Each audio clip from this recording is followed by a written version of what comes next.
Welcome back to The Breakdown, everybody. Thank you so much for staying with us during that break. We are continuing The Breakdown, Paranormal Files, right here on Odyssey Radio, ODYSYradio.com.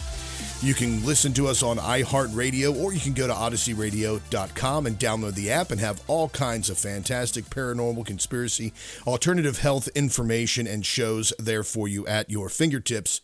Again, that's Odyssey Radio, ODYSYradio.com.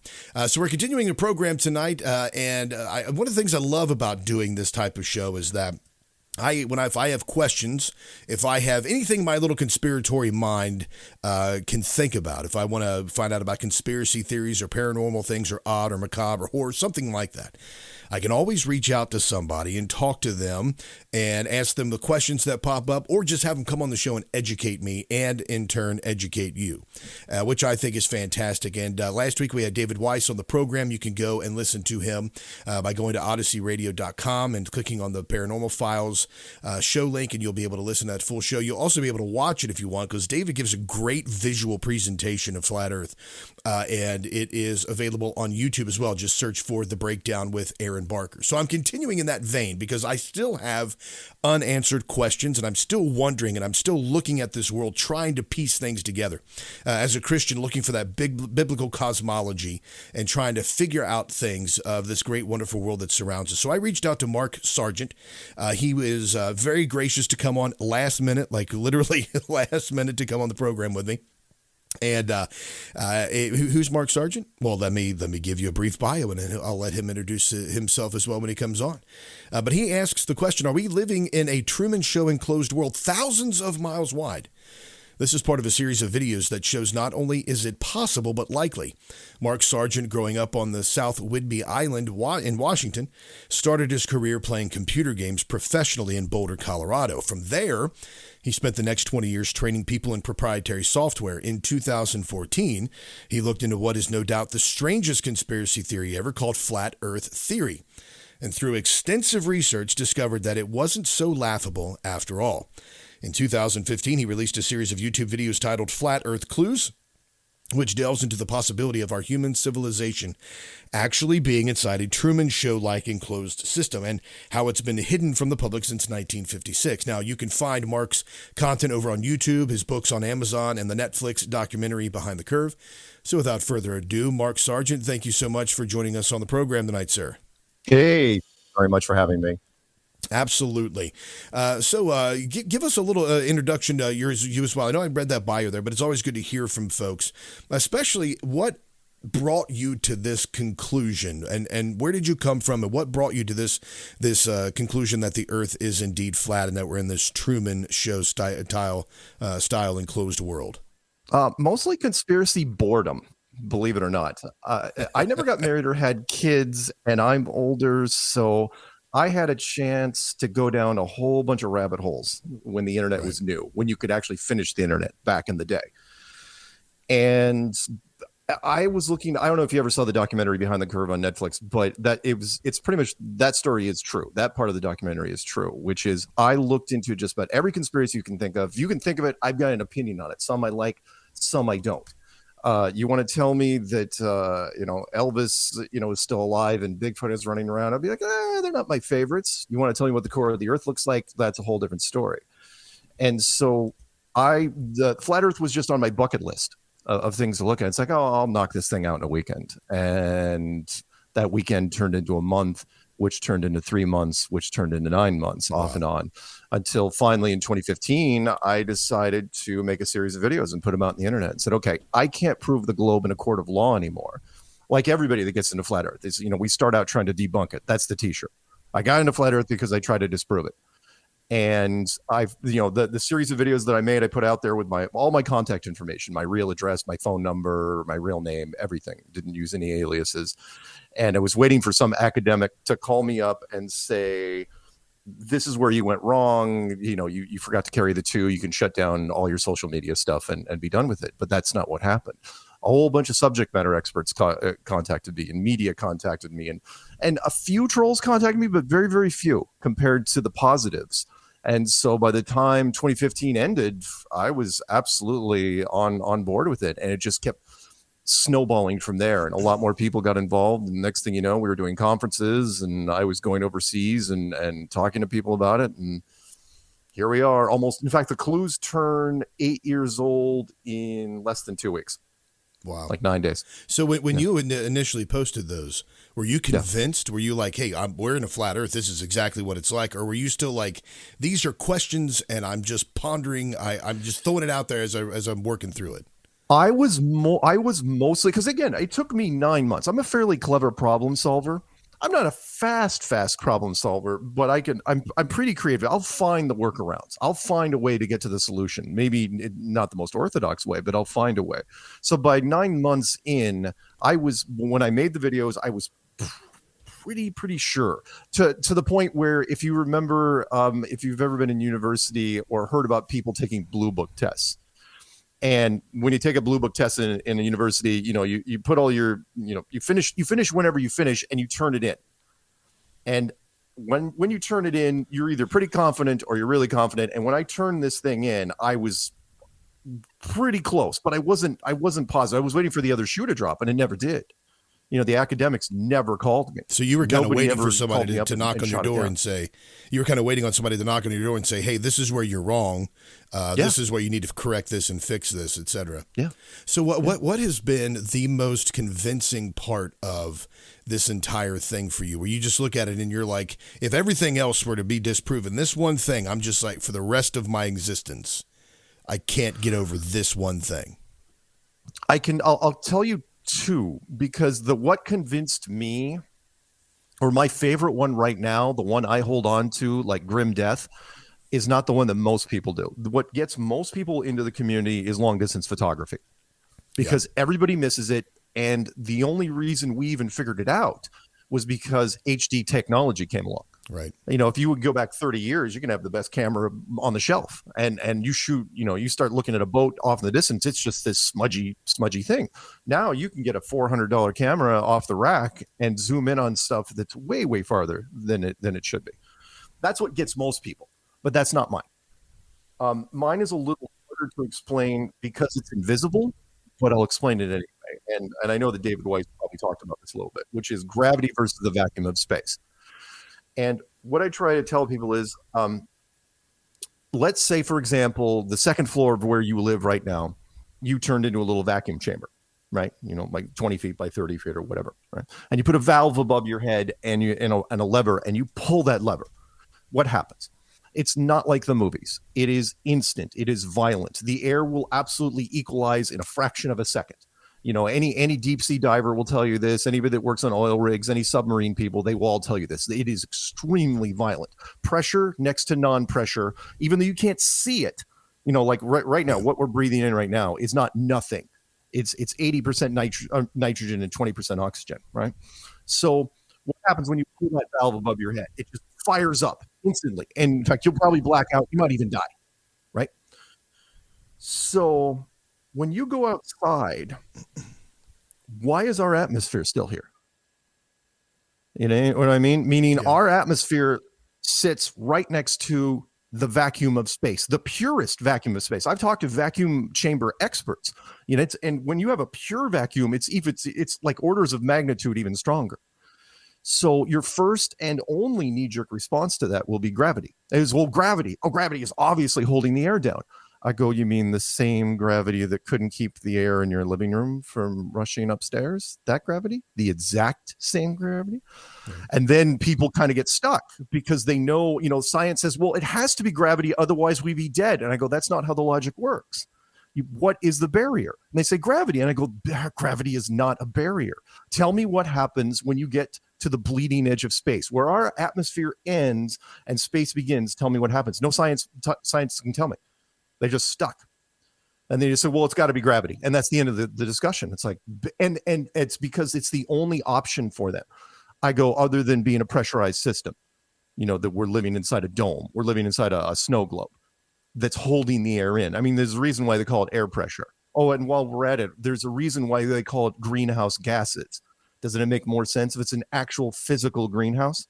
I never understood that even before I was into flat Earth. Like when fluorocarbons, when we were talking about the ozone layer, we're banning styrofoam things at McDonald's, and we're banning underarm aerosol deodorants because Cans of the hairspray. fluorocarbons get up to the atmosphere, they just stay there. Yeah. And as I'm getting older, I'm going, how do they stay there? So anyway, that's my big cling to. But most people, it takes them a while because again, a vacuum is invisible. You could be sitting in a vacuum chamber right now and visibly, because of our spectrum, what we can see and what we can't see, no one would know. So that's a very convincing argument. That's very interesting because you would think if gravity is, and I'm not a scientist, I'm a science nerd wannabe. Sure. But it seems like so the gravity would have to be more powerful than the vacuum that exists within space to suck in or hold in this system so that so that space didn't just rip us apart, right? Right. And there's no examples of that. I mean, and you can defy gravity all day long. When you're like, take a straw into a drink, right? Whatever it is, iced tea, soda, doesn't matter. Like you are going against gravity. You are creating a small vacuum force and to drink that liquid, right? It's easy. A vacuum force will beat gravity every day of the week. But that's not what we see when we watch television and movies. It's always the same thing, right? There's a hole in the side of the spaceship, right? It's like, oh, Lord, we're decompressing. We only got 2 minutes of air left, right? Get the duct tape, and it's this race against the clock. It's like, no, it's instant. I mean, it's a fraction of a second. And if you ever see that in a space movie, which is why I know it kind of dates me, the James Cameron movie Aliens from years ago, right? The end where Ripley opens up that door to space.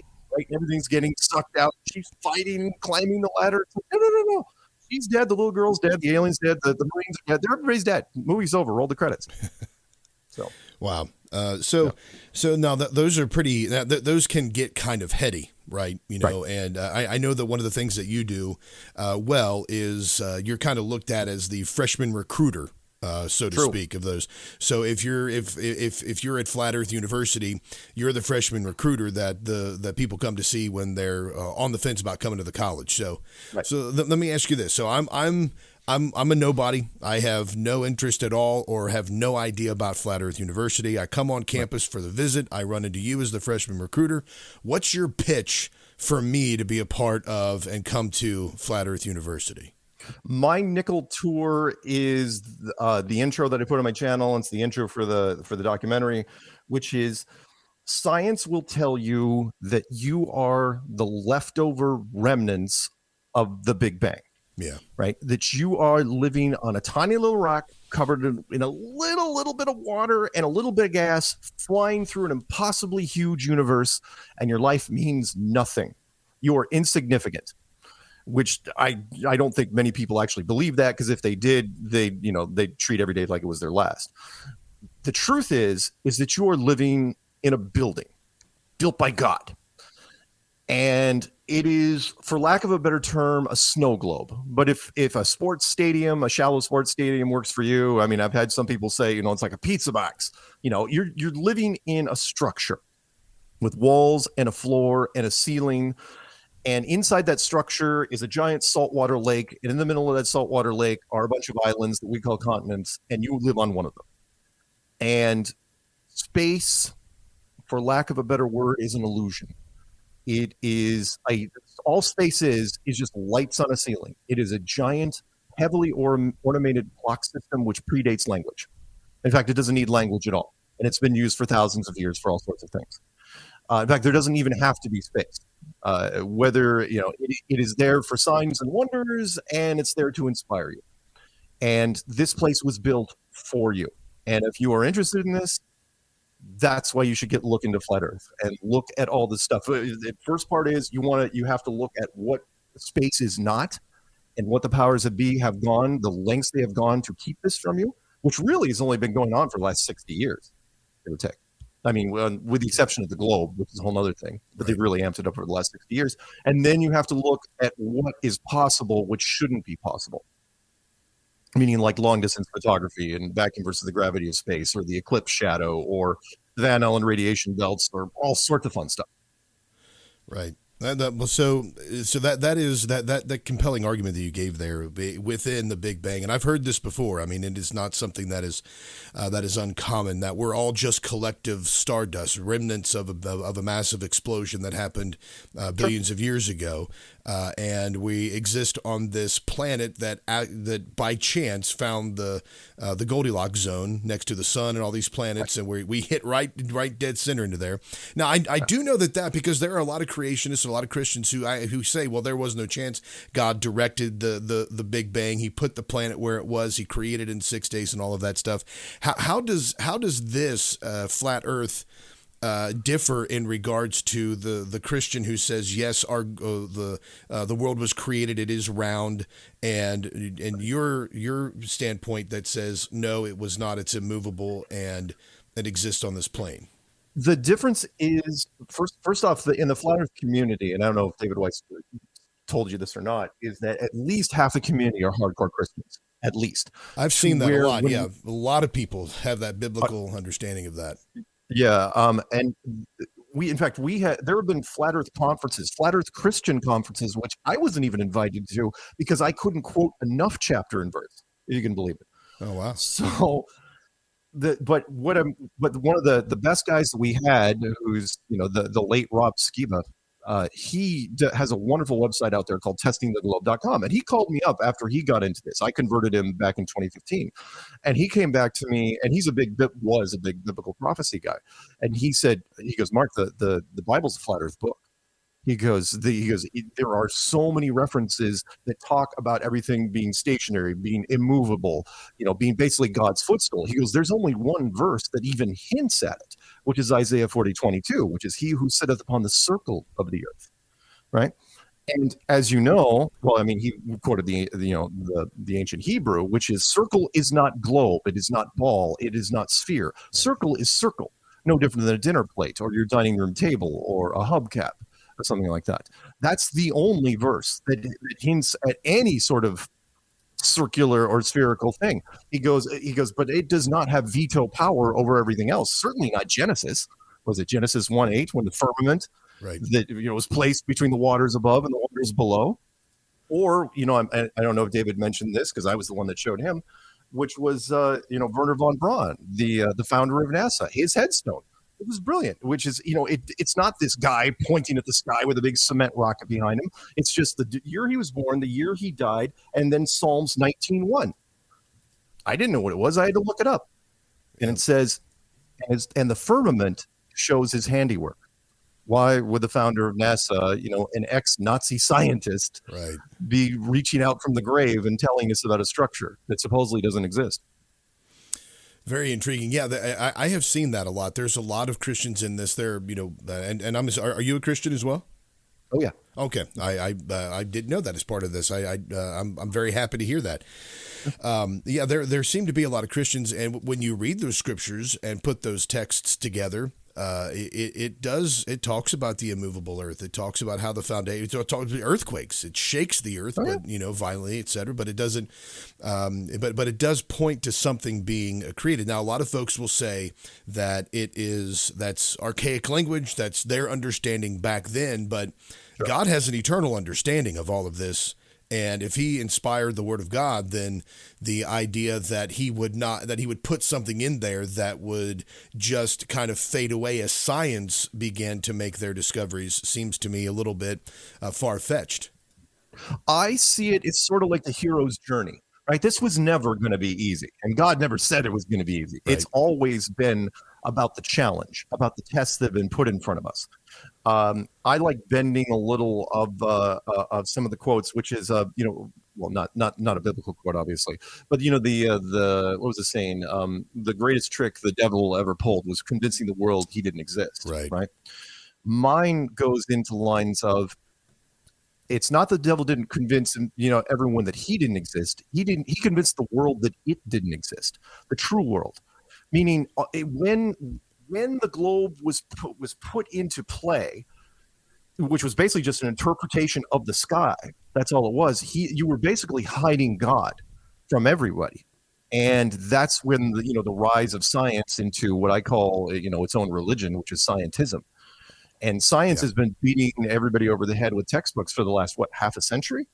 Yeah. And they just keep going with it, and they do not want, the separation between church and state, the state being, the science part of thing, has been almost absolute. When we're battling people, especially in this arena, it's always against religion. The Rob Skiba, who I mentioned, I remember being at a meetup with him down in Los Angeles, and some of the networks wanted to talk to somebody, and he was being mobbed. He was way more popular than I was. Right. And I go, that's the guy you want to talk to. It's like, no, sorry.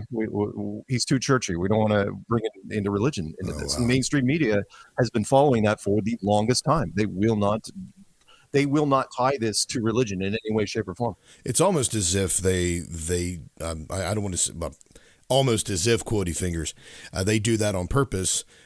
To make it look like, well, that's just a religious zealot buying into a book that's thousands of years old.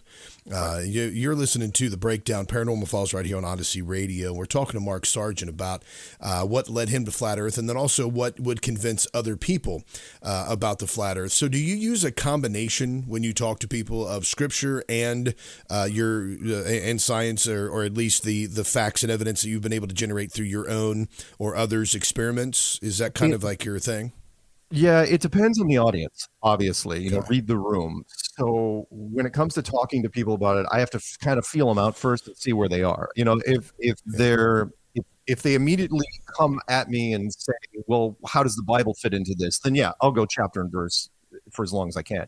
One of my favorites I bring up there would be the story of Joshua.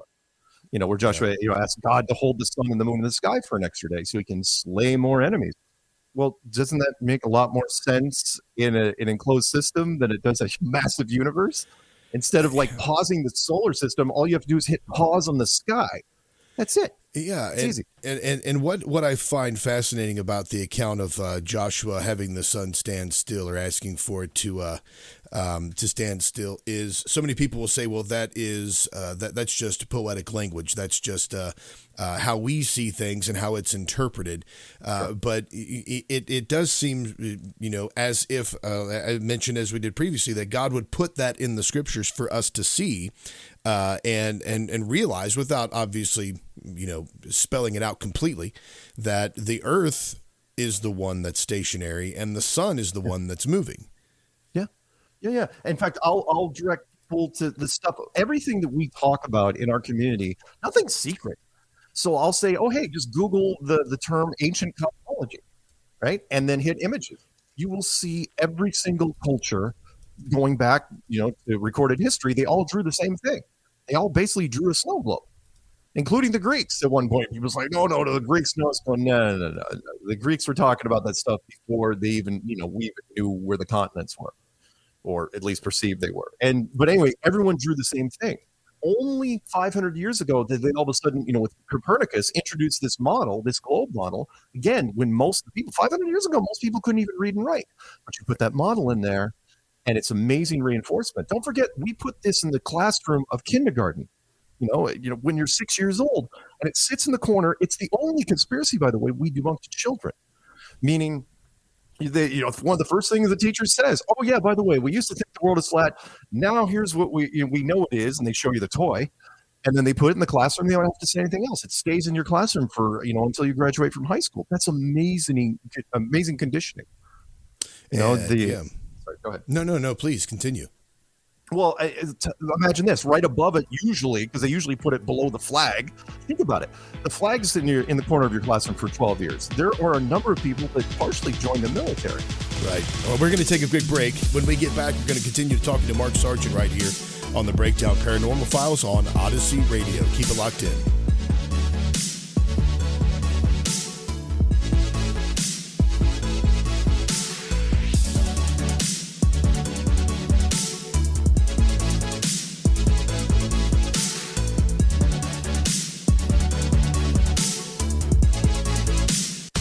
Asking the questions that get you kicked out of Bible studies and sent to therapy. You're listening to The Breakdown.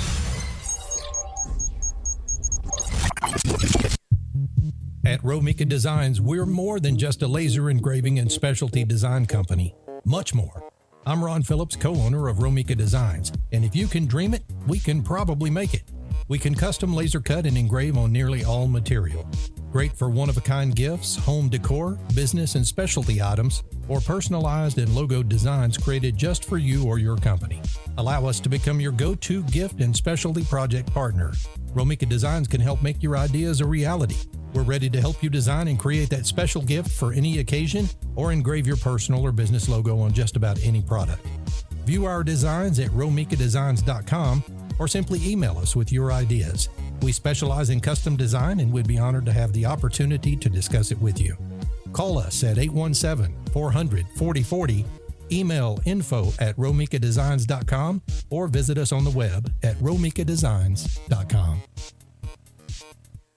Let's face it, trying to build your own website can be a frustrating task, but you can't have a company, church, nonprofit, or business without a web presence. That's where SiteFX comes in. SiteFX provides complete website creation from a simple blog style to template-based sites.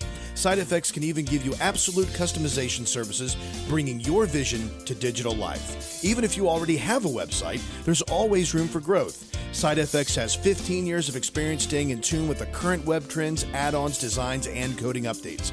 SiteFX even offers comprehensive social media management to assist with your difficult schedule. Don't spend another valuable minute worrying about your web presence. Let SiteFX help you take your business to the next level. Visit them on the web at sitefx.org. That's SITEFX.org. Or call 859-905-0016. That's 859-905-0016. 859-905-0016. SiteFX, your life with an electronic edge.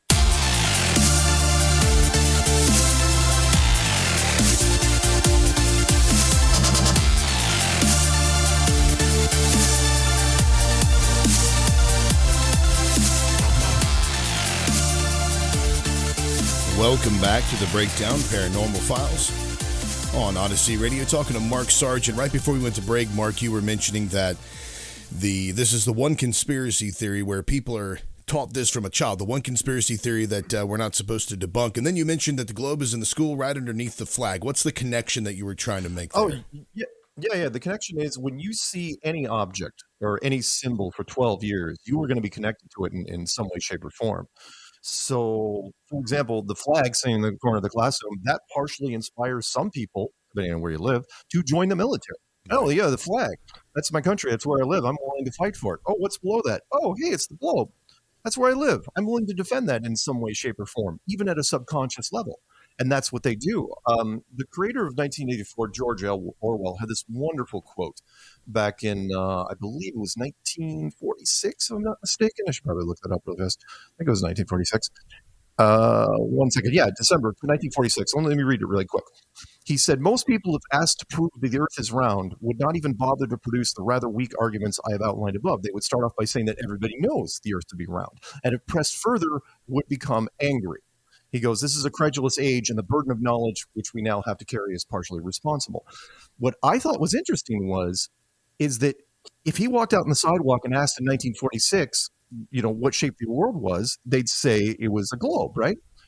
Well, how did they know it was a globe in 1946? NASA wasn't even founded until 1958. Right. How did you know? And then all of a sudden you realize, which is why you mentioned people get angry. It's not that you know back in 1946 that the world is a globe. You were told, and your father and their father before them, going back how many generations. You started preaching the globe as an absolute fact after NASA was created and then the Apollo program. But even then, we didn't showcase it as much as we should have. We didn't even take the first blue marble shot of the Earth until Apollo 17, the very last Apollo mission from the moon. And then we took it on the way back. It's like, oh, yeah, by the way, here's the blue marble shot of the Earth. You can look this up, not secret information. You know when the second blue marble shot was taken? First one was taken in 1970. You know when the second one was taken? 2015. 43 years. Nobody else took a blue marble shot of the Earth in 43 years. That's forever in the space world. Absolutely forever. And, we know for an absolute fact. I've got the link to it. Obama was the one that did the press release on it. Second blue marble shot of the world. What? Why did it take so long? And, 2015. And by the way, why is that significant? That's when we started coming out and saying, oh, yeah, you probably should revisit it because there is a blue marble shot of the world since 1972. And all of a sudden, oh, hey, here's one. That's awfully convenient. Yeah, awfully convenient there. So Now, you mentioned earlier, obviously the vacuum in space, but then you also mentioned the Van Allen radiation belt. Yeah, what does that have? Because I know that is. You explain to people what that is, and then why that plays into this.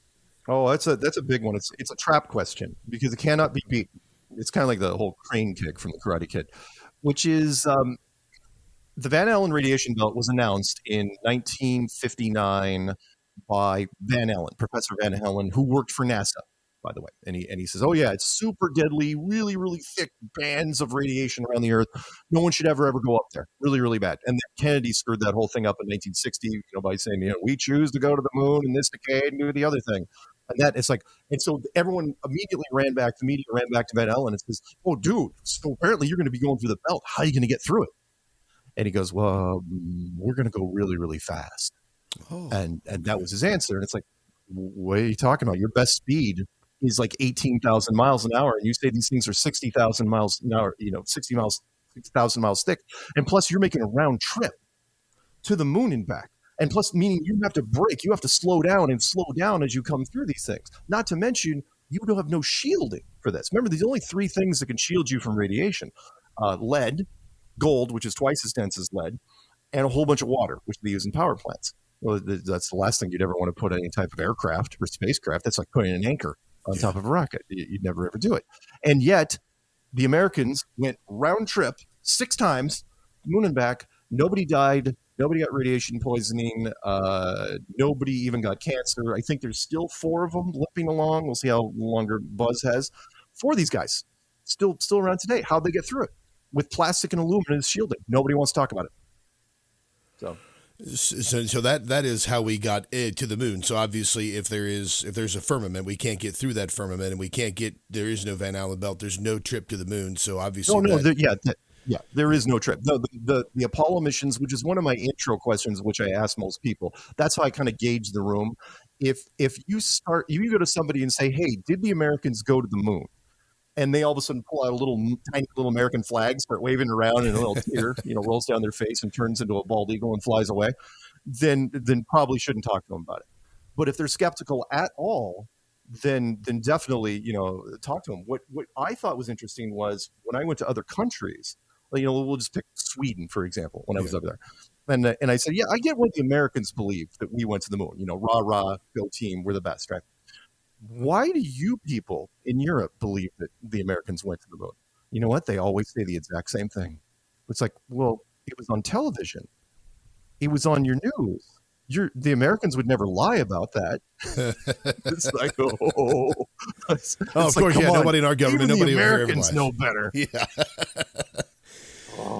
So of course the Van Allen belt, now that is significant because it again tells us that we didn't go to the moon, which I don't believe that we did go to the moon for several reasons, not necessarily because of flat Earth, but because the technology that evidently has disappeared, the technology that they showed us, how would it have gotten through the atmosphere, all the burn up on reentry, the Van Allen belt, how did it blast off from the moon, and all of that. Why wasn't the moon illuminated when the sun was shining on? And all of those things kind of make me think about it. But the biggest thing about that to me is, and I don't want to get off too much on a tangent on that, but the thing that gets to me is that we haven't gone back.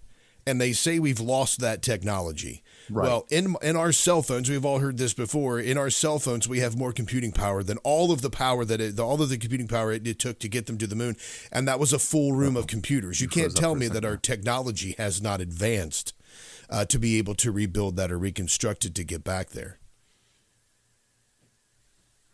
And so the other question that I would have, because and again, without getting too much off on a tangent there, because of the moon landing there. The discussion about that is a fascinating discussion. We'll have to have you back on the program about that as well. But just to pull this up here, this is I did an internet search with Mark's previous inquiry for biblical cosmology, and I found, or ancient cosmology, and I found these. These are different pictures, if you're watching on video, of the different cultures and their cosmology as they saw it. From Buddhism to Christianity to Judaism to Hebrew works, etc. all of these things had the same considerations, or at least the same models that we see present with us now. And it's all an enclosed feature. It's all an enclosed Earth with the sun and moon within the enclosure. And then the planet, or the, for lack of a better word, the land and the water in the middle of that, and then the underworld, which was in the Old Testament and described there as well. But many people have also talked about this theory or this idea as being, David Weiss mentioned this last week on the program, that it was as if we are in a pond. So we have Antarctica, which is the pond, or the walls of the pond. The water exists within that. And it's fascinating to me. And what has always been fascinating to me is how all of these different cultures had some semblance of the same idea. Just like many of the other cultures have the same teaching about a global flood or a judgment flood, something that happened, a deluge that happened to the world at a time when the gods or God judged the world because of their sins. And each of them have that because there is a specific and actual flood that did take place, which explains to us that same kind of cosmology. But back to what we were talking there about the moon landing, without getting off too much on a tangent there, Mark. And as I was saying there, the technology that did exist there no longer, for some reason, exists now. Right. Which it should. So let's talk about some other things here. People will say, well, you look up the moon's round. You look at the planets are round. So obviously we're round as well. Right. My argument there, and I've refined this over the years, which is, and I know this dates me, if you go to a planetarium, if you're young enough or old enough to go to a planetarium, and planetariums know rock. what that is, you see, you go in there and it's like, do you see Jupiter? Yes, you do. Does it look spherical? Yeah. Can you land on it? No. Why not? Because it's just lights on a ceiling. It's just this big colorful image on a ceiling that it's spherical. It looks like an illusion. When you walk out of that planetarium, who's to say that you're not in just a much bigger planetarium? So for me, when I walk outside, everything out there is just lights on a ceiling. That's it. Yeah, they look spherical, but that's part of the illusion. Right. And again, the illusion was changed. It could have been before science got involved. It just still would have been lights on a ceiling. Right. Because no one with their naked eye can see what Mars really looks like. And even with telescopes. Yeah, it looks like a red dot. But then science came in and said, no. It's a solar system. And here's how it works. And here's how the galaxy works around that. And here's how the universe works around that. And the reason why we caught on and did as much, and spread as far as we did is our explanation of where you live is way easier to understand than the solar system model. And people are always into whatever's easier. It makes more sense. It always has. So you're saying, well, so what is the moon? I mean, we can look up at it. I mean, we see a texture to it. At least what it appears to us is to have some type of texture to it. What do you think the moon is? It's just an ornamental light. What's the scripture on that? The sun is just a major light to light up the day, and a lesser light being the moon. Right. It's seasons, it's signs and wonders. It's something to inspire you. That's all it is. Is it even 3-dimensional in nature? I don't know. I doubt it. Because we can do so much with 2D. Come on, look what we've done with the HD televisions just in the last 10 years. Yeah. So is the moon self-illuminated? Because the Bible does talk about. Absolutely, it's self-illuminated. Okay, so. Yeah. The moon, the sun, and the moon have nothing to do with each other in terms of reflecting light. In fact, the wonderful one of my 5 bullet points that I throw at people, and you can test this out with in fact, I think I have one of these things lying around here. Point and click. Infrared thermometer, one of these little hobbies for $20. Usually use it to test heat on engines and stuff like that. Yeah. Well, somebody called to me like a year and a half when I was into flat Earth, and they said, dude, the moon is cold. And I'm going, all right, I don't know what that means. It's like, and he said, it's generating a cold light. And I'm going, I still don't get it. Is it colder at night? It's like, no, man. He goes, go out with one of these things and test it yourself. And what he was saying was, let's say it's 90 degrees in the sun. Well, we all know it's like 80 degrees in the shade, right? It's always colder in the shade, Right. Because it blocks some of the radiation. You do the same thing to the moon, it reverses, which it shouldn't. So if it's 50 degrees in the moonlight, it's 60 degrees in the moon shade, depending on how high the moon is in the sky, up to 13 degrees. And we can test this with not only this thing, but like water and copper strips. And on top of that, if you take a magnifying glass and magnify moonlight, it gets colder. It's absolutely bizarre. Now you're thinking, well, what's this got to do with anything? I go, does it prove a flat Earth? No, but it absolutely destroys the relationship between the sun and the moon, because everybody knows the moon is just lit up by the sun. So the moon is reflecting some of the sun's radiation. Well, at the very least, should be neutral, right? Or even just like a couple clicks above neutral. It should never, ever go negative. That's like taking a flashlight and shining against your wall, and the white wall, and the other reflection, you can start, chilling lettuce with it. Now we can do that right now. You can go into Amazon and type in cold laser light, and there are all sorts of health and beauty products which we've created in the last 15 years that kind of harness this sort of thing. It's not an amazing technology to us. The bigger question is, why is the moon doing it? And it's fascinating, and science absolutely does not know what to do with it. Most of them just completely dismiss it. They're like, no, it doesn't. It's not. It doesn't exist. I'm going, are you kidding? This exists all day long. In fact, a couple of years ago, there was a guy with a camera that had predator vision on it, thermal imaging. And he wasn't one of ours. And he just walked around the neighborhood, shooting everything in the neighborhood, lights and, lit areas and shadow areas. He's going, I'll be damned. He goes, it is. He goes, the moon's generating a cold light. So yeah, it's cool. And it's very, very small. The moon is the same size as the sun. All right. Okay. So that when you say that, when you throw that out there, so you're saying that the moon is, so the sun is obviously smaller than what we are being told, and the moon is smaller or larger? I mean, how big? Same size. So that's the whole point of the eclipse, right? It fits.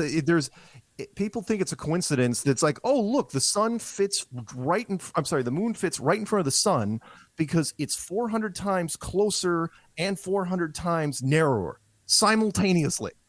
And it fits right in front of it, and nobody even questions that. And it's like, oh, by the way, the other part of the moon, which most people don't know, is it's locked to us, meaning we see exactly the same size of the side of the moon, no matter what. It doesn't even change a quarter of a degree in 100 years, ever. It never ever changes. You only see one side of the moon.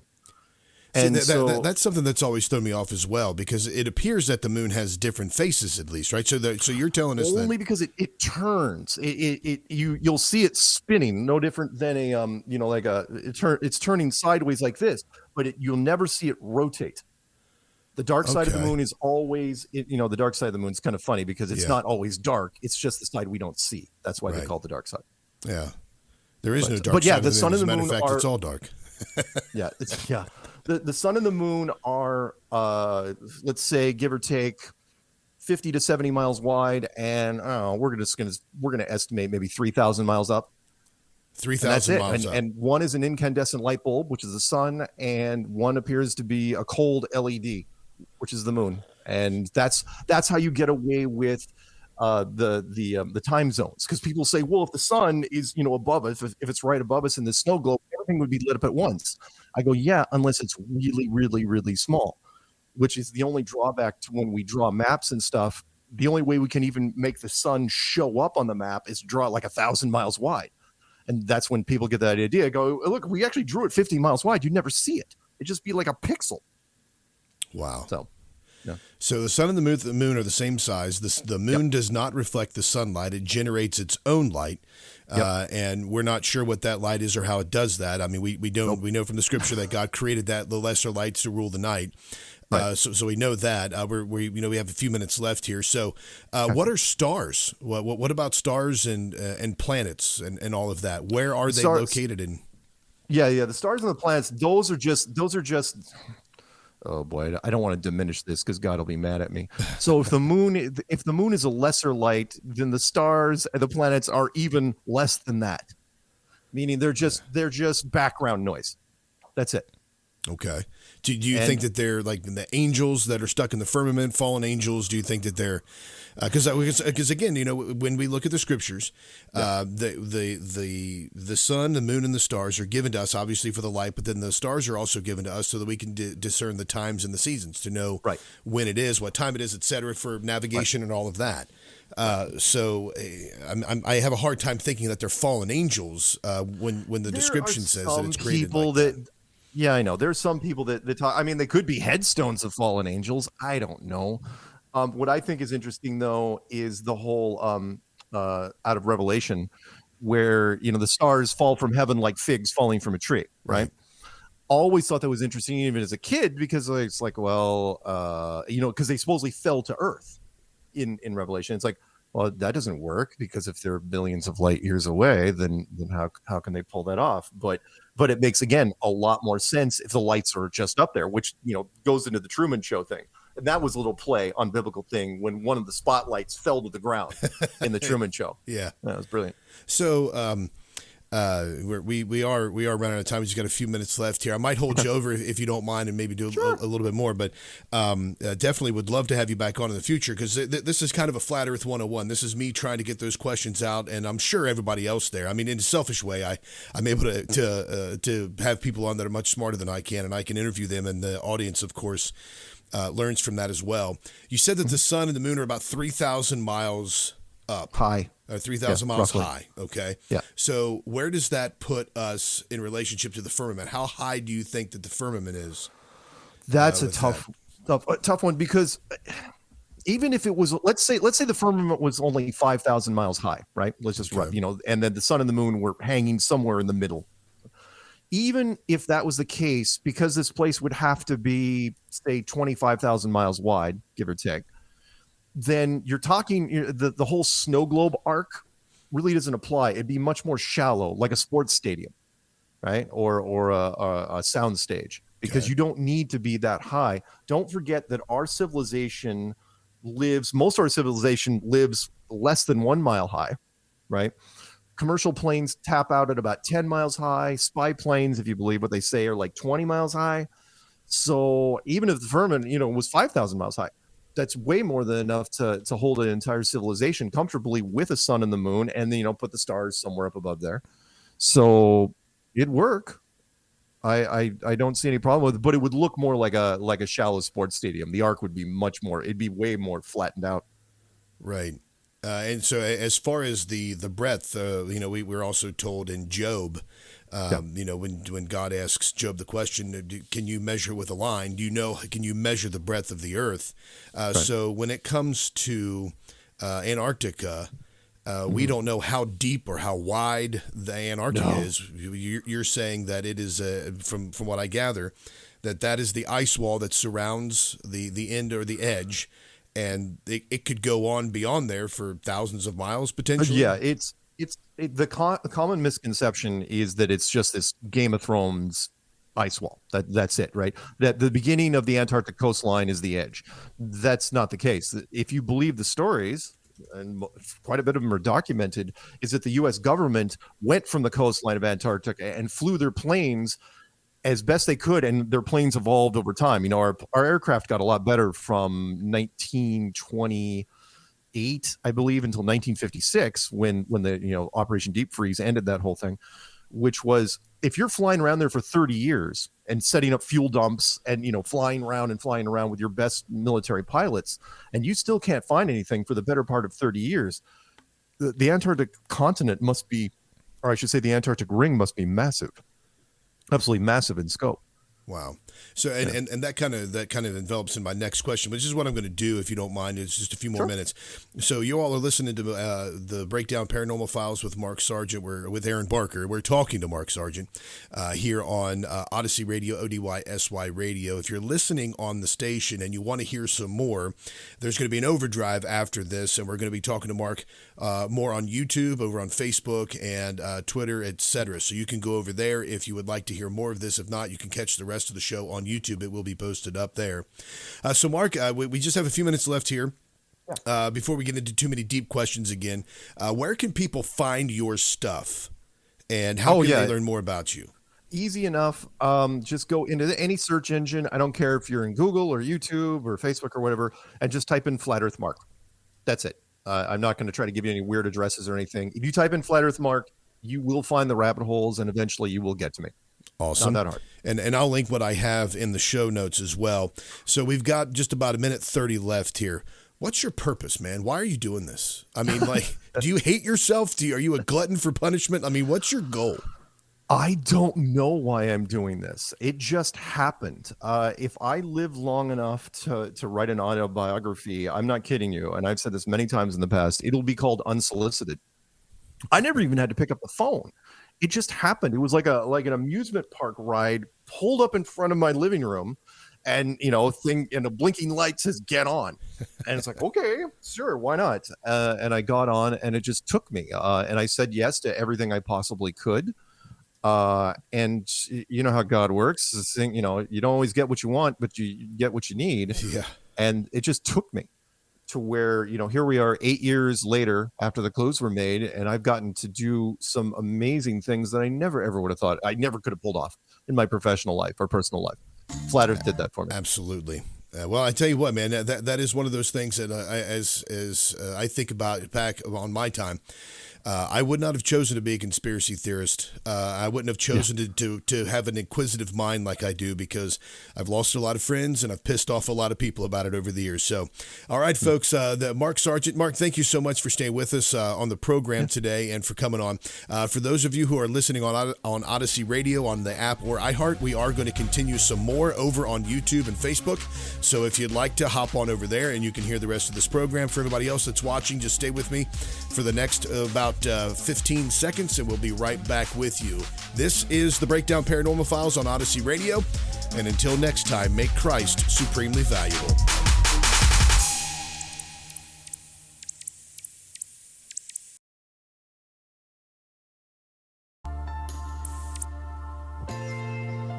All right, so a little bit of mood music there to bring us back in. All right, folks, so if do you need to take a break or anything, Mark? You good? Nope. Okay.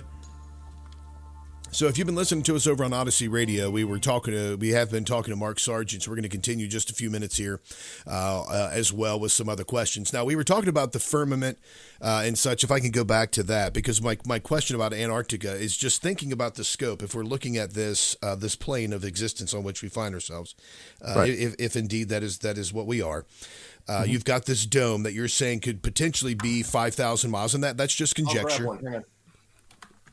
Stay there. All right, I'll stay here. So my question is going to be about the. He's coming back. Oh, look, he's back, and he's got a model for us. This should help a little bit. Fantastic. So you've got that. I got to get me one of those. That's pretty awesome. Yeah, that is pretty cool. They're hard to get. Yeah, I'm sure. The guy that made it in the documentary, he moved recently, and these are tough to find. He sent me this just so I could carry around when I did live broadcast. So I do have a question about that as well. On that model that's usually presented there is the flat Earth map. Dave Weiss uses that on his spectacular app on the flat Earth clock. Right. Is where your hand is holding that right there? Is that Australia, right there? Oh, you mean this down that part down? Yeah. The one at the bottom. Yes. Right down there? Yes. Is that Australia? Okay. The green one is. Yes. Okay. Now, on those maps, it seems like Australia is distorted. Yeah, well, because you were trying to convert, you remember, the flat Earth maps that we use is a globe projection that is squished into a flat Earth map, which is why we've been trying to refine it over the years. On this one, it's still a little squished, but it's not as bad. But it's got the projection that we use is the azimuthal equidistant map, and which is, by the way, if you're wondering what that looks like, that is the UN flag. So if you look at the UN flag, it's got the North Pole at the center, and the continents are laid out around it. And outside of that, by the way, there is one thing missing on the UN flag. You know what it is? What's that? Antarctica. It's not there. Oh, you're right. Yeah. I thought that was very interesting. It's like, why would you leave out that an entire continent? Yeah. Often it's like, well, because nobody lives there. It's like, and who cares? Like, the UN controls it. Right. So anyway, it is fascinating because all of that stuff is, a lot of these questions come to mind because first, why are people so antagonistic about this? You can carry on conversations now 20 years removed from 9/11 and people will actually listen to you. We're 60 years removed from the Kennedy assassination and people have been having conversations about that for decades.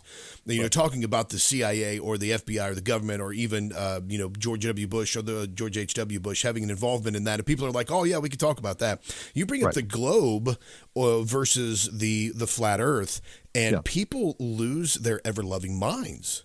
Oh yeah, they get triggered, and that is strictly because of the conditioning, the soft conditioning that goes on throughout their life. It's not just, by the way, and now that you're delving into it, you'll see it more and more depending on how much media you watch.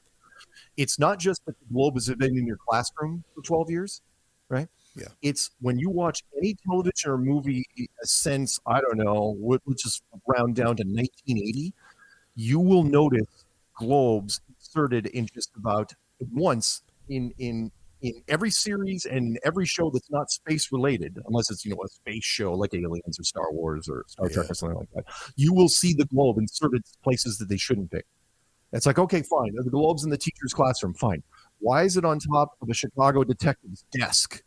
Why is it on this billionaire's, a corner of the billionaire's office? They're everywhere and you'll be hyper aware of them. So if you keep reinforcing the globe over and over and over again, it's a knee-jerk response. I ran into it myself when I first clicked on my very first Flat Earth video in 2014, right? When I clicked on it, it was like recommended for you over here. I clicked on one, right? I was visibly flushed and I was alone in my living room with the drapes pulled. And I was physically embarrassed and I caught myself and it's like, wait a minute. I'm a tech guy. I've seen a lot of weird stuff on the internet. Nothing's embarrassed me. Why is this? And it's because we've been so conditioned over the years. It's like globe, globe, globe. No different than what George Orwell said. It's a, you go on to anybody in the street and say, oh yeah, how do you know the world's a globe? And they're like, what are you talking about? They won't even say, well, because of this. They'll say, what are you talking about? That's a dumb question. We all know it's a globe. Right. It's like, really?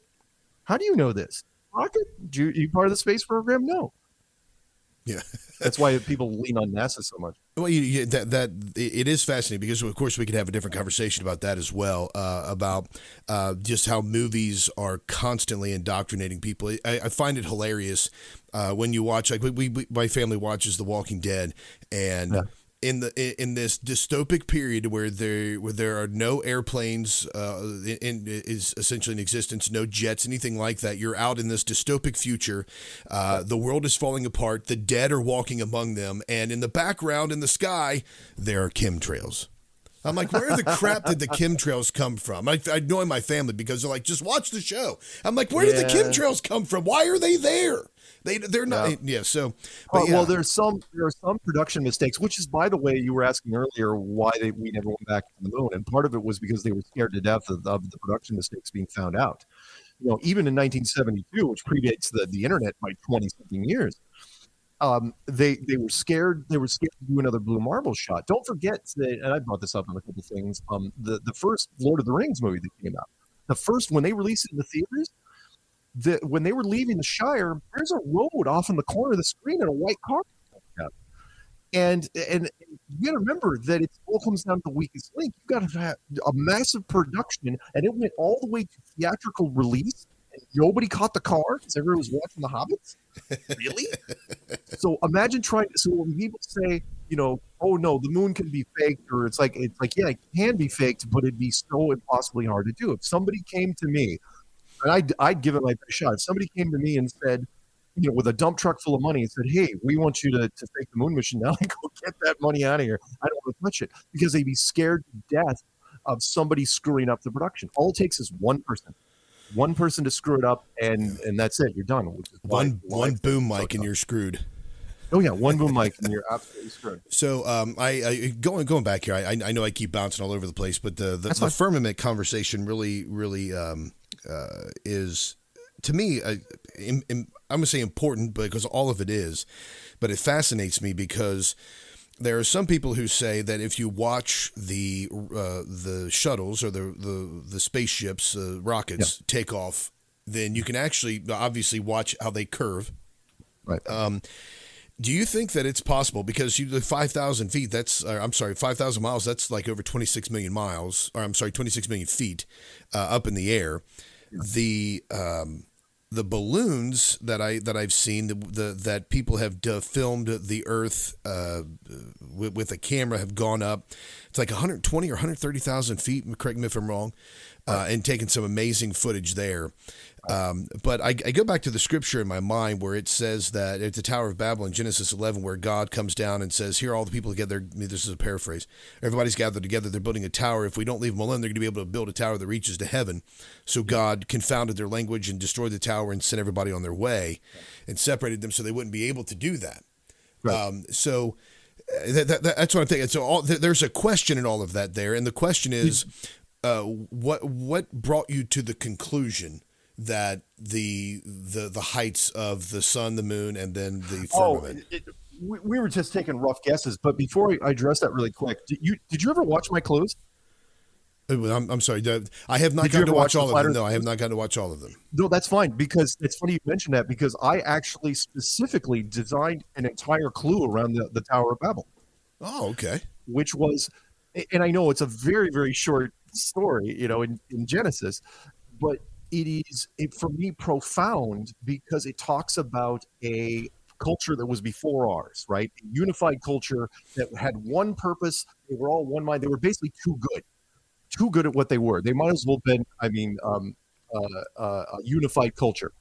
And right away, they're like, oh, yeah, we know exactly where we are. You know what? We're going to build a bridge and go straight up. And we've got the engineering capabilities to do it. And you can imagine, right? I mean, it was such a quick story where God's looking down going, they're going to make it. So we can't have that. Get somebody on that. We need to mess this whole thing up. And that was it. That was the end of that culture. They were scattered. They were literally, they had there was no character arc for this culture. Yeah. They were like, oh no, let's go meet God. There's God's door right there. Let's go. Right. And that was it. I mean, it wasn't condemned as good or bad in the Bible. It was just, oh no, that was just what they were. And so God started over and did something else. But as far as the distances go, I'm just roughing it. I mean, if the sun and the moon are 50 miles wide, they've got to be at least a couple hundred miles up, at least minimum.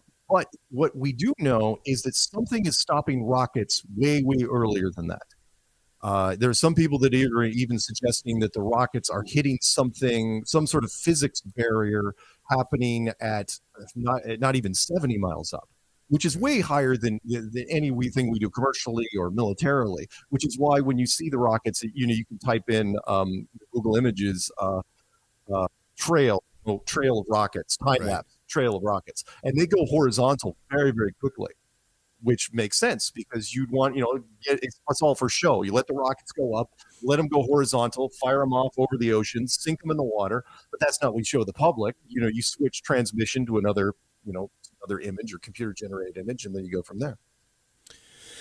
Fascinating. So now, considering that, do you think that we'll ever be able to get to the moon? And when I say that, I'm not talking about landing on it, walking on it. Do you think that in all of these experiments that flat earthers are doing, that we will be able to ascend to the height of or get to the moon at all and get a better picture of it, clearer picture, see the other side of it or anything like that? On our own? No. You don't think so? Okay. No. In fact, the Artemis program, which people should look up because I call it Moon 2.0, and they're certainly trying because we've been beating that drum for a while. So it wasn't an accident. The 50-year anniversary of the last Apollo mission, they came up with Artemis, which is basically Moon 2.0. They said they're going to send, they supposedly, with not a lot of fanfare, they launched it in the middle of the night. It did not a lot of press coverage. Was they sent an unmanned probe around the moon last year. Right? Yeah. And then next year, not 23, but 24, I don't think it's even going to happen.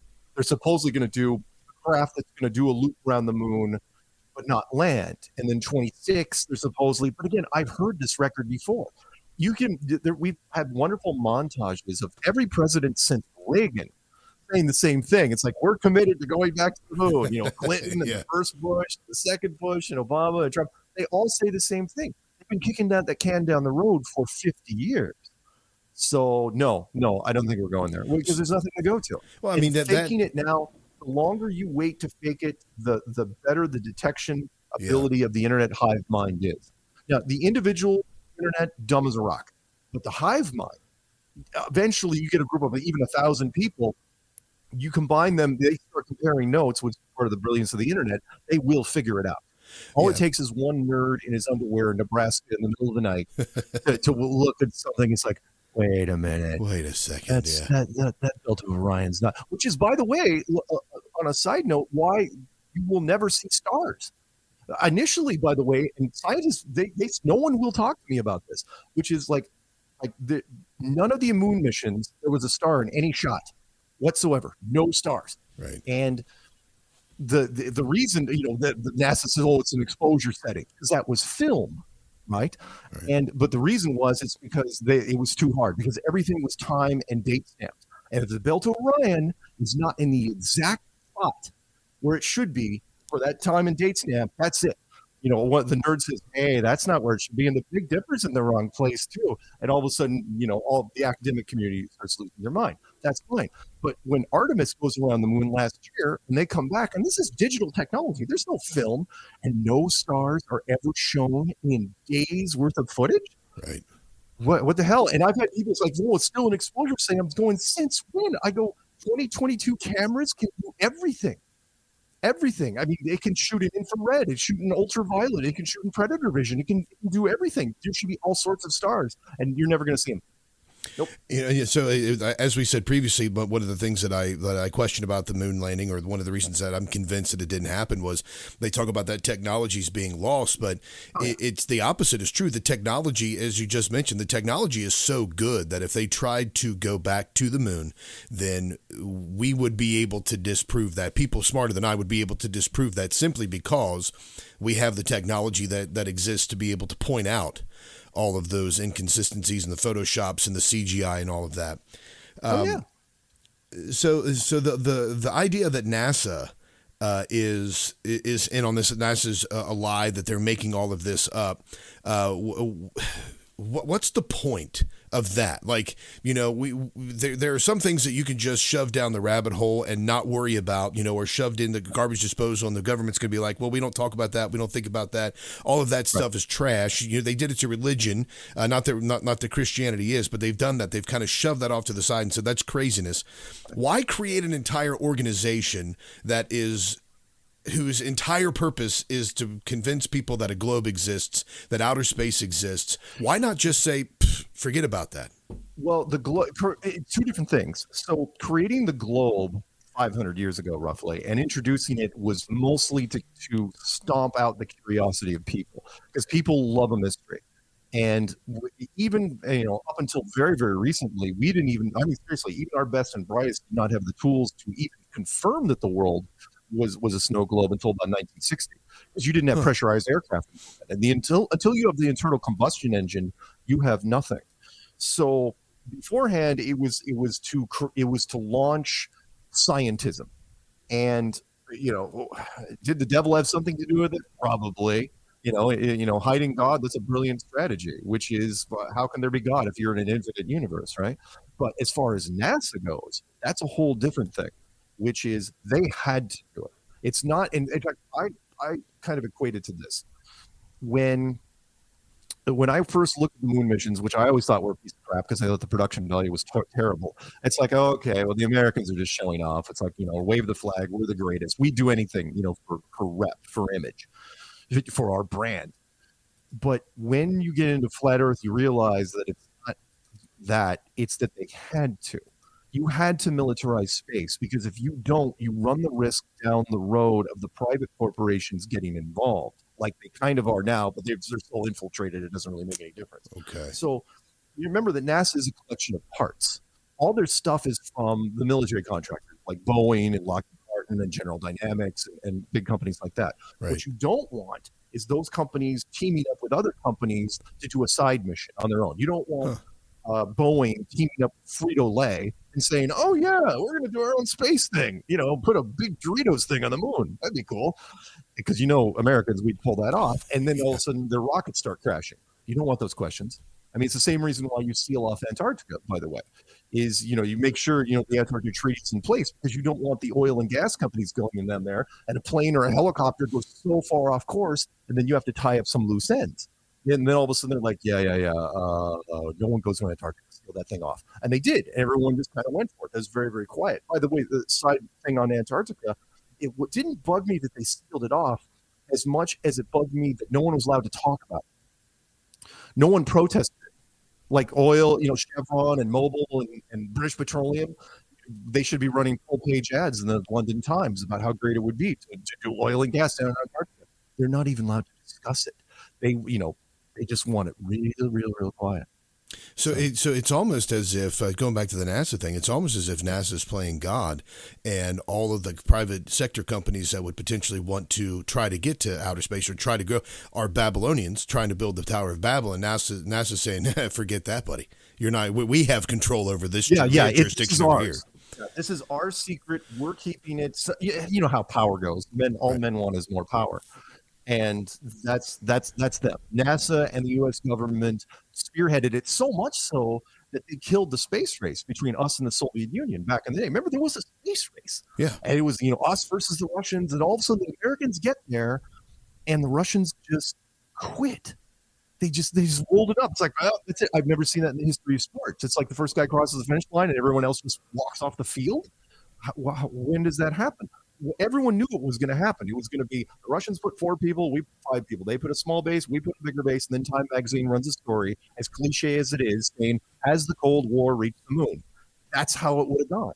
But no, the Americans just go, and then they leave in 1972. They said, oh, no one cares about the moon anymore. Good night, everybody, roll credits. And then no other country even tries. The Soviets doesn't try, Japan doesn't try, the Europeans don't try, the Chinese don't try, nobody tries, including the Americans. Do you think and they kick that can down the road, and they keep telling people, it's like, oh no, we're going. There was this girl in Ireland I was talking to, heavy science girl, and remember, she's Irish, and she's real aggravated. Her face was getting all worked up, and I said, really? I go, when are we going back to the moon? And with just gloss in her eyes, she goes, soon. We're going soon. I go, yeah, I've heard that story. Yeah. I've heard that record.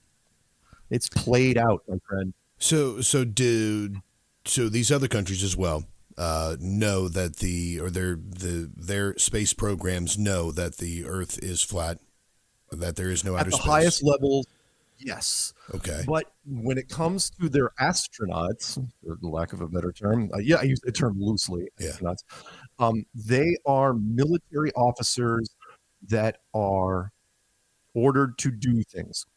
So most people don't know that, like, most of our astronauts are Air Force officers, colonel or higher.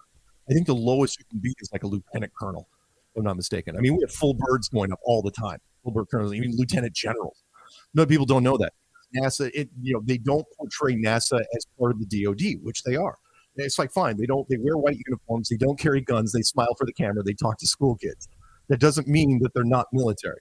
So did the Apollo astronauts know? Yes, I think they did. I think the movie The Right Stuff, if you've never watched it, from the early 80s, absolutely brilliant about the astronaut recruiting program. I thought those guys were absolutely trained to be Boy Scout heroes, and they pulled the rug out from them at the last minute. And they said, yeah, we know you've been training, you've been in front of the cameras, no one's going anywhere, you're going to have to lie, here's why. And these guys cracked. They crawled into bottles, they didn't do press conferences, they were freaking wrecks, mostly because they were getting, it's one thing to lie about something, it's another thing to get heaps and heaps and heaps of praise for something you didn't do. Remember, they were getting full-blown ticker tape parades. They had grade schools named after them and high schools named after them. Right? It literally worked. So everybody after that, they were just they signed the confidentiality agreement, which is different from the military, right? Which is, they treat them no different than they do spies. So spies, as you know, they're told, okay, you're gonna be in this hotel room, you're gonna shoot out this hotel window with this rifle. The guy you're shooting at is going to be getting out of this limousine at this date and time. That's all you get to know. You don't get to know the political intrigue around them. You don't get to know anything else. You're just shooting them, and that's it. Then you pack up, you go home. That's all the astronauts do now. It's like, you're going to fake this. You're going to fake being in a spaceship. And that's it. Now, and most people, that's enough, because unless you get but you know how it is, denial, which is until you know for sure, until you get the debrief, you don't know. Right. And so that's what they do. And they live pretty, same reason like Neil deGrasse Tyson, the world's most famous scientist. People say, oh, wouldn't you tell Neil Tyson? It's like, why? Why would you want to put that on his conscience? I have him go up on stage, act natural, tell jokes, say space is amazing. Be the human Jack in the Box for science. Yeah. I go, I wouldn't tell him. Mock and make fun of people and deride the competition. That way it's all natural, et cetera. Compartmentalization. Yeah. I mean, there are people that build classified, the different companies that, of course, build a little tinker a widget. And that widget is going to be used in some classified missile that nobody knows about, or some classified aircraft. And they're building, your average Joe Jane that goes to work every day, works in a manufacturing plant, builds that one little widget. Well, there are thousands of those that are around, and those widgets come together in a lab somewhere, and they create this devastating missile or this plane. But Joe and Jane Doe, they don't know what they're building. They're building a little L bracket, a stainless steel. They sleep soundly. Exactly, because they have no idea. Compartmentalization is the way that there's a lot of those things that happen, a lot of conspiracies, because that's one of the big things that people ask. Well, somebody at some point's going to crack. Well, somebody that at the top, like as you think about things like, with Ollie North and the whole thing that happened with the Iran-Contra thing, he knew what was going on, but that dude never cracked. And why would he? He was a freaking colonel. Exactly. Like those guys that get to that point, I think that they're given that information, and then they're like, this is for my country. This is for the motherland. This is patriotism. Right. I need to keep my mouth shut because this is what continues that the protection or that propagation of our national identity. Absolutely right. And when it comes to compartmentalization, think of the movie. The only guys that have to know, because people say, well, you're going to have, for somebody's going to be a whistleblower at NASA. It's like, why? 99% of NASA doesn't know anything. Why would you tell them? The only guys that need to know are the telemetry guys. And telemetry, you guys don't know what that is. That's the people that track the rocket once it goes out of visual range. They ask the telemetry, oh, where is it? Oh, it's 1,000 miles that way, traveling at this speed, these coordinates, right? They have to lie. But that's such a small group of people, and you psychologically profile them. And of course, you tell them, if you say anything, we're going to throw you in a room, and we're going to lock you in a room and throw away the room. There's a wonderful movie back from the late 70s called Capricorn 1, which I love, which was about a fake Mars mission, which was partially inspired by the bad production value of the Apollo program, which was they faked a Mars mission. They pulled the astronauts out at the last minute and sent the rocket off, right? And they had the astronauts fake the Mars stuff in a Air Force base in Nevada. But what was interesting was one of the telemetry guys, a new telemetry guy that was replacing somebody who was sick, because that's always how it goes, he wrote his own program. And he was getting weird readings. It's like the transmission is completely wrong. And when he told his supervisor, they were immediately watching him. And the second he even deviated from center, that was it. He was removed from existence, meaning he was pulled. Not only it didn't happen on camera, but all of a sudden one of his friends goes to his apartment, right? Not only is he not there, another woman is living there. And if you check all the magazines, everything looked like she'd been living there for years. He was gone. So that's that. The military gets treated different from everybody else. You psychologically profile the astronauts. And one more line I want to throw in there is, if you're an astronaut and you think you're going to whistleblow, then I'll ask you the same thing, which is, you got one shot. Who are you going to call exactly when you're going to blow that whistle? Right. Can you trust whoever? You're going to go to CNN? You're going to go to Fox? You're going to call Tucker up? Really? Is that what you're going to do? Yeah. Because you don't know who's compromised. And the second a producer who is compromised, because look, our intelligence community has people in every single media outlet, every one of them ever. They would track it, and they would be on you in 2 seconds. So, especially when you're at that kind of level, that's one of the reasons why, and I've said this before, that's one of the reasons why I thought the whole QAnon conspiracy from the very beginning was garbage, because there's no way that somebody is at that high level of top security level clearance that can fart without somebody in the government knowing about it. I mean, you're in a split second. I remember on the Born Identity, I think it was either the Identity, or let's see, the second one is Supremacy, the third one's Ultimatum, or vice versa, whichever one it was, where they brought Pam Landy into the room, and they were all like talking about trying to find the leak, trying to find the mole that was giving the information. She was like, have you looked at the ones whose cell phones are off? And it's like, if you're on your cell phone as much as I am, it's going to be off very little. So they were able to narrow it down with that. But even the technology is greater then, where I'm not even, I'm convinced that there are microchips implanted in people that are recording their everything about them, their vitals and what they say to people, and recording what other people say to them. I mean, that way, even if you were to turn your cell phone off and break the battery, snap the phone in half, throw it in the ocean, and get in an unmarked car from 1960 and drive 1,000 miles away, they still know where you are. And in some cases, you're probably right. The thing that most people don't realize is that how the internet was even founded, right? It was a military backbone system that was designed so that the military could connect to each other during some sort of dystopia, some sort of apocalypse, right? And that turned into a military bulletin board system. And then all of a sudden it's like, hey, you know what? Why don't we make this go civilian? See what happens with it. And people just jumped on it. The military has absolute access to everything on the internet. And people argue, it's like, oh, they're data mining Facebook and they're data mining Twitter. It's like, what are you talking about? They've got backdoors to everything at any point that they want. Exactly. It's just that they don't have all the personnel to watch every single person simultaneously. The machines are doing what they can to monitor stuff. I thought it was, sorry, one more thing about that, which is there was a meme out there where back in the day where, like you could bring like somebody from Nazi Germany, like one of the SS intelligence guys, and you brought him into today and show him Facebook and he'd be like, wait, they're offering all this information voluntarily? Yeah. They're just giving it to you. Not only are they giving it to you, they're dying to get it online as fast as they can. Right. Brilliant. Well, I mean, you think about the Patriot Act when that was ramrodded through Congress, and all of the things in the Patriot Act that libertarians and freedom fighters and liberty lovers have been screaming over for the past 20 years, and then Facebook comes along, and people are just putting all that information out there, like it doesn't, like there's no issue with it. I saw a meme one time that said, back in the 70s, 60s, I think, they were like, it was a mother talking to her child. She was like, no, I don't want to talk on the phone. The government might wiretap us. And then there's like nowadays it's like, hey, wiretap, and there's an Alexa sitting in your house that listens to everything. It's like we're freely given this information. The government doesn't have to worry about warrants or FISA courts or going through back channels or trying to figure out ways to circumvent the Constitution. You're telling everybody what you're giving, you're airing it. How many people have you run into where you're casually talking about whatever topic it is, and then an advertisement shows up on your phone all the time, not even an hour later? Yeah. Right? And how many people, I've seen them do the same thing. It's like, oh, that is kind of strange. Nobody even thinks about turning off their phone. Right. It's like you realize they're listening. And Alexa is even worse because that's a broadband microphone. Exactly. And we got off into that topic because we were talking about the folks in NASA and the higher up, the higher echelon of colonels and generals in the military there that do not have the ability, or would not be talking and would not have the ability to talk and discuss any of this with anybody. So, and another quick question here. I don't want to keep you on too much longer, but what would be the point in, so the United States, okay, I can see NASA. I know us. I know there are other corrupt governments also that exist around the world.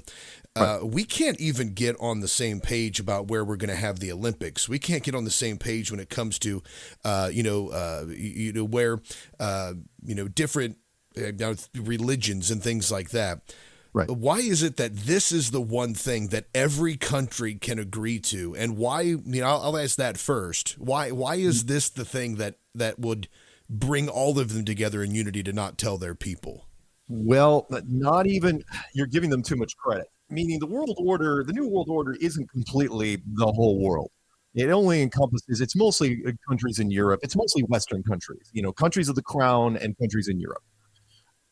I am sure most of the countries of the world, even their top government officials, don't know what the hell's going on when it comes to this. It's like, oh, it's whatever the Americans, it's countries that have extensive spy programs probably know. The Americans, the Soviets, the UK, China, maybe Japan to a lesser degree, but most countries, why tell them? So it's compartmentalization on a global level. Meaning, why even tell like Myanmar? Why tell Thailand? Why tell Taiwan or any of the Pacific Rim countries? What does it benefit you in any way, shape, or form? So most countries wouldn't have to be on board with it because you just leave them in the dark.